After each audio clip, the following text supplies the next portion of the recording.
Good morning everyone. दे सलामी इस तिरंगे को, दे सलामी इस तिरंगे को जिससे तेरी शान है। दे सलामी इस तिरंगे को जिससे तेरी शान है। सर ऊंचा इसका रखना जब तक दिल और जान है, जब तक दिल और जान है।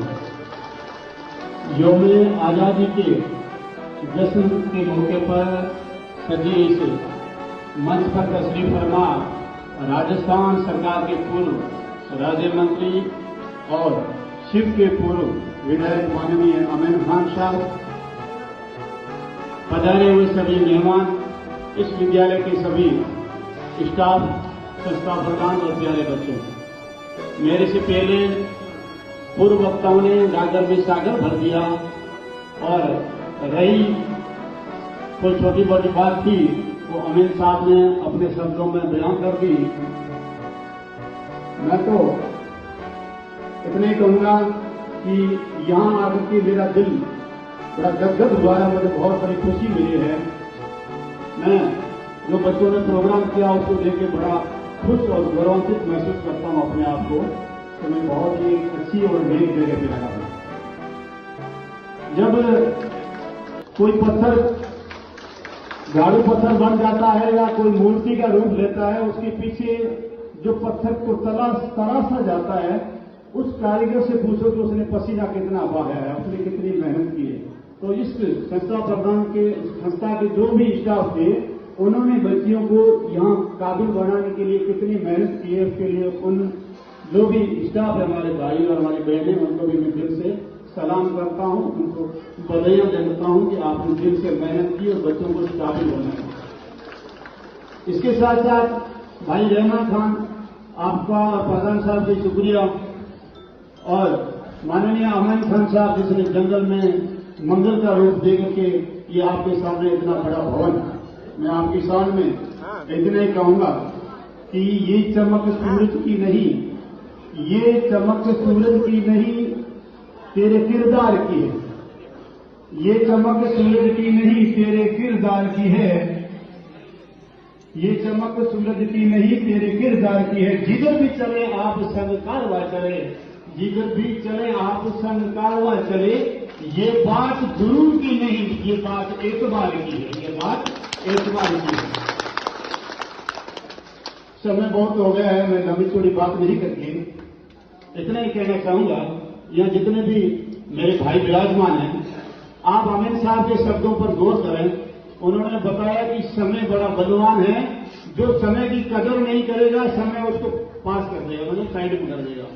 हकम बदल जाते हैं लेकिन हुक्म कभी नहीं बदलते। सरकार अमीन साहब ने कहा बदलिए, लेकिन ये जो हुक्म हुआ था, ये आपके सामने बैठे हैं, ये कोई बदलने वाले नहीं है, ये स्कूल बदलने वाली नहीं है। तो समय का आप सदुपयोग करें, समय के साथ रहें। अगर समय के साथ में नहीं रहोगे तो बहुत मुश्किल और भयानक स्थिति होगी। मैं सभी भाइयों से इतना ही अर्ज करना चाहूंगा, आपका छोटा भाई होने के नाते, कि आप आधी रोटी खाएं, आप आधी रोटी खाएं, लेकिन अपने बच्चों को पढ़ाएं। एक जमाना था जब हम एक घर से दूसरे घर में रिश्तेदारियां करते थे तो देखा जाता था कि उस घर के अंदर पीछे क्या इतिहास है। लोग कहते थे उसकी नानी निभागी है, उसमें हम रिश्ता नहीं करेंगे, उस घर की नानी निभागी है। अब तो मैं उस आदमी को निभागा कहता हूं, उस परिवार को अभागा कहता हूं जिसके बच्चे नहीं पढ़ते, जिस परिवार के बच्चे स्कूल नहीं जाते हैं। दुनिया में आज के हिसाब से मेरी नजर में उससे ज्यादा कोई अभागा इंसान नहीं हो सकता। तो आप लंबे चौड़े भाषण की या किसी को समझाने की जरूरत नहीं है। अपने खुद का आंकलन करें, खुद का देखें कि मेरे परिवार के बच्चे पढ़ रहे हैं कि नहीं पढ़ रहे हैं, मेरे भाई के बच्चे और बच्चियां पढ़ रहे हैं कि नहीं पढ़ रहे हैं। अल्लाह के नबी ने आज से 1500 साल पहले हमें पैगाम दिया था, और जब खुदा ने कुरान शरीफ उतारा तब भी ये कहा एक राह न पढ़। और अल्लाह के नबी ने हमें ऐलान दिया था कि हर औरत और मर्द दोनों पे इल्म हासिल करना फर्ज है। हर औरत और मर्द दोनों पे इल्म हासिल करना फर्ज है। चाहे चीन भी जाना पड़े, उस जमाने में चीन बहुत दूर था, चाहे चीन भी जाना पड़े तो भी जाइए। तो मैं सभी भाइयों से निवेदन करूंगा कि अपने बच्चों को पढ़ाएं। साथ ही मैं इन बच्चियों से भी निवेदन करना चाहूंगा, 2 शब्द लूंगा, 2 मिनट के लिए मैं बच्चियों से मुखातिब होकर आपसे बात करना चाहूंगा कि प्यारे बच्चियों, आपके लिए हमारे नेताजी ने, हमारे यहाँ गांव के लोगों ने सबने मिलकर इतना बड़ा प्लेटफॉर्म लिया, इनके लिए धन्यवाद। इसके साथ साथ आपके मां बाप का भी दिल से धन्यवाद। आप अपने मां बाप के लिए जबरदस्त क्लैपिंग तालियां बजाएंगे, जिन्होंने अपने दिल के कलेजे को अपने घर से दूर या छोड़ा। तो मैं बच्चियों आपसे भी निवेदन करना चाहूंगा, कभी यहाँ दाल ठंडी होगी, कभी रोटी ठंडी होगी, उसकी तरफ ध्यान मत देना। मेहरबानी करके आप तो ध्यान आगे देना। क्यों कि आप सोचना कि हमारी मंजिल कुछ और है, हमें कुछ और जाना है। आपके माँ बाप ने यहाँ छोड़ा है तो माँ बाप के सपनों को पूरा करना आपकी जिम्मेवारी है। ना देश के पीछे मैं ना शामिल हूं गुनहगारों में, मेरी मंजिल खड़ी है आगे चांद और सितारों में। अगर प्यारी बच्चियों, आप अगर इस दुनिया में सूरज की तरह चमकना चाहती हो तो पहले सूरज की तरह तपना सीखो। जब सूरज की तरह तपोगे तो एक दिन दुनिया में तुम्हारा नाम होगा। और विशेषकर मैं आपसे एक निवेदन करना चाहता हूं कि आप एक जिस गांव से, जिस घर से आई हो, उस घर का भविष्य नहीं हो, उस गांव का भविष्य नहीं हो, हमारी पूरी बिरादरी और हमारे पूरे एरिया का भविष्य तुम हो।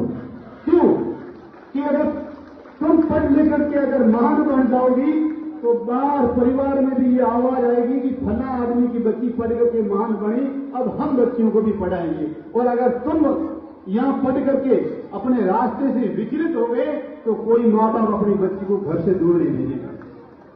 मैं आपसे बताना चाहूं, मैं अभी अमित साहब से बात कर रहा था, मैंने कहा साहब आपने ये पिछले जो 5 साल कार्यकाल था, आपने एजुकेशन में बहुत काम अच्छा किया और काबिल तारीफ है। तब अमित साहब ने कहा कि मुश्किलें बहुत आई, मतलब हर कामयाबी कीमत मांगती है, बिना कीमत के कोई कामयाबी आपको नहीं मिलेगी। तो बेटा परेशान होना है लेकिन अपने सपने को मजबूत रखें। सपना वो नहीं जो बंद आंखों से देखे जाते हैं, सपना वो देखे तो तुम्हें सोने नहीं। तो दुनिया के अंदर आगे बढ़ना है, अपने माँ बाप का, अपने परिवार का, देश का नाम रोशन करना है, उसके लिए आपको दुख देखना पड़ेगा। मैं इतना ही कह करके अपनी जुबान को लगाम देना चाहूंगा इस शेर के साथ कि फुटपाथ पे पड़ा था जो भूख से मरा था, कपड़ा तन से हटाया तो सीने पे लिखा था सारे जहां से अच्छा हिंदुस्तान हमारा, हम इसके बोले हमारा। जय हिंद, जिंदाबाद।